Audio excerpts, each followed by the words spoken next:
بسم اللہ الرحمن الرحیم۔ کل سے ذوالحجہ کا مہینہ شروع ہونے والا ہے اور ذوالحجہ کا مہینہ بڑا ہی مبارک مہینہ ہے۔ قرآن مجید میں اللہ تعالیٰ ارشاد فرماتے ہیں کہ والفجر ولیال عشر، قسم ہے فجر کے وقت کی اور قسم ہے 10 راتوں کی۔ اس آیات میں اللہ تعالیٰ نے 10 راتوں کی قسم کھائی ہے۔ اب اس سے کون سے 10 دن یا 10 راتیں مراد ہیں؟ تو امام قرطبی رحمۃ اللہ علیہ فرماتے ہیں کہ اس سے ذوالحجہ کے 10 دن مراد ہیں جو کل سے شروع ہونے والے ہیں۔ یہ بہت ہی برکت والے دن ہیں، کیونکہ اللہ تعالیٰ جس چیز کے بارے میں قسم لے لیتا ہے تو وہ اس کی عظمت کو بڑھانے کے لیے ہوتا ہے، لہذا زیادہ سے زیادہ ان دنوں میں عبادت کرنی چاہیے۔ ایک تو اس کی فضیلت اس وجہ سے ہے کہ قرآن مجید میں اس کی طرف اشارہ کیا گیا ہے، اور اس مہینے کی ایک فضیلت اس وجہ سے بھی ہے کہ حج جیسی بڑی عبادت اس مہینے کے 8، 9، 10، 11 اور 12 ذوالحجہ کو ادا کی جاتی ہے۔ اسی وجہ سے اس مہینے کا نام بھی ذوالحجہ رکھا گیا ہے، یعنی وہ مہینہ جس میں حج کی عبادت کی ادائیگی ہوتی ہے۔ نبی کریم صلی اللہ علیہ وسلم نے احادیث میں اس مہینے کی فضیلت کے بارے میں فرمایا، جو سنن ترمذی میں موجود ہے۔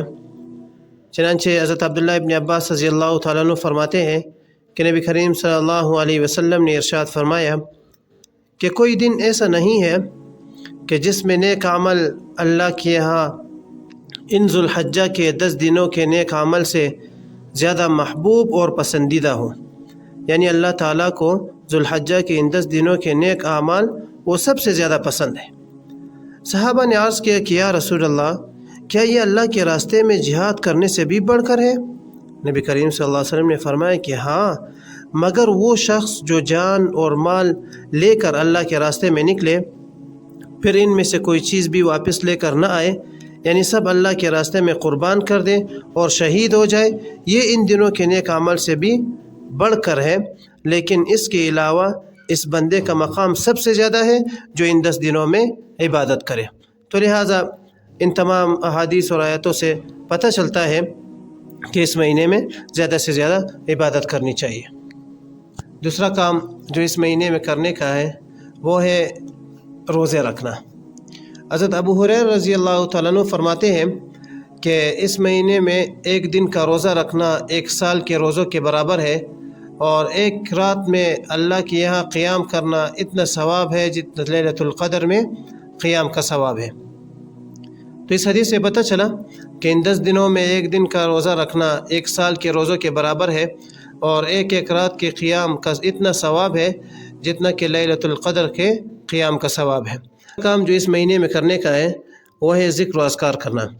امام احمد بن حنبل رحمۃ اللہ علیہ نے مسند احمد میں حضرت عبداللہ ابن عمر رضی اللہ عنہ سے روایت نقل کی ہے کہ رسول اکرم صلی اللہ علیہ وسلم نے ارشاد فرمایا کہ اللہ تعالیٰ کے یہاں ذوالحجہ کے 10 دنوں کی عبادت سے بڑھ کر عظیم اور محبوب تر کوئی عبادت نہیں ہے، لہذا ان میں لا الہ الا اللہ، اللہ اکبر، الحمدللہ کثرت سے پڑھا کرو، یعنی ان دنوں میں ان کا ورد کرنا چاہیے، لا الہ الا اللہ کا ورد کرنا چاہیے، اللہ اکبر کا، الحمدللہ کا، اسی طرح اور ذکر و اذکار کا ورد کرنا چاہیے۔